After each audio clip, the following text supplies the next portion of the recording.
ভাবছো তো এত সুন্দর দুলটা আমি কিভাবে বানালাম? তো চলো আজকে তোমাদের সঙ্গে এই দুলের টিউটোরিয়ালটা শেয়ার করা যাক। তো তার জন্যই প্রথমে আমি নিয়ে নিয়েছি একটা পিচবোর্ড। তোমরা এখানে যে কোনো ধরনের পিচবোর্ড ব্যবহার করতে পারো। আর এখানে সার্কেল করতে হবে, তার জন্য আমি নিয়ে নিয়েছি একটা বড় চুড়ি। তো আমার সার্কেল করা হয়েও গেছে। এবার মিডিয়াম সাইজের সার্কেলটার জন্য আমরা নিয়েছি একটা সেন্টের ঢাকা। তোমরা এখানে যে কোনো কিছু ইউজ করতে পারো। আর ছোট সার্কেলটার জন্য আমি এখানে ইউজ করেছি ওষুধের ঢাকা। ঠিক আছে, তো দেখো আমার সার্কেল করা হয়েও গেছে প্রত্যেকটা শেপ। এবার আমি এইগুলোকে কাট আউট করে নিয়েছি। তো এই যে মোট 6টা শেপ পাবো, প্রত্যেকটা সাইজ দুটো দুটো করে কাটতে হবে। তো দেখো আমি এখানে করে নিয়েছি, ঠিক সেরকমভাবেই করতে হবে। এরপর আমি বড় শেপটা নিয়ে তার উপর আঠা মাখাচ্ছি। এরপর ব্ল্যাক কালারের একটা কাপড় নিয়েছি, তার উপর চিপকে দিয়েছি। এখানে আমি দুলটার বেসটা ব্ল্যাক কালারে রেখেছি। তোমরা এখানে যে কোনো কালারই ইউজ করতে পারো, তবে দেখো কাপড়টা যেন সুতির হয়। তো এবার আমি আঠা মাখাচ্ছি। তো এখানে আমি আঠার জন্য বলে রাখি, ফেভিকল আঠা ইউজ করেছি। তোমরা এখানে যে কোনো আঠাই ইউজ করতে পারো, তবে আঠাটা যেন অল্প পরিমাণে হয়, কারণ বেশি পরিমাণে দিলে শুকাতে প্রচণ্ড টাইম নিচ্ছে।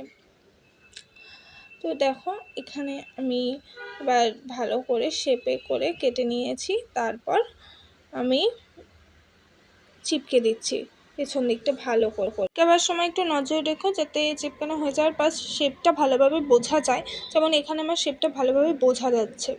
ঠিক আছে, এরপর মিডিয়াম সাইজের কার্ডবোর্ডটাকে আমি ইয়েলো রঙের কাপড় দিয়ে মুড়ে নিয়েছি। এরপর বড় সার্কেলটার ওপর চিপকে দিয়েছি। এখানে আমি দড়ির ব্যবহার করেছি।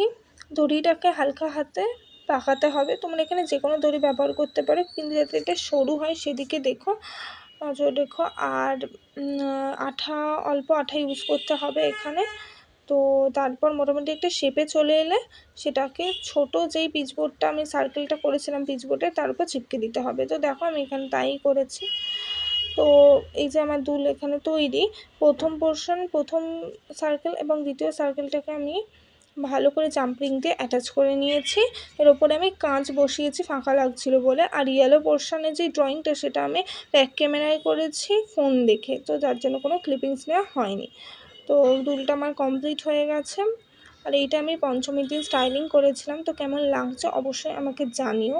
তো তোমরাও এরকম করতে পারো। আর এই ভিডিওটা যদি তোমাদের ভালো লাগে please like, share and subscribe করে দিও।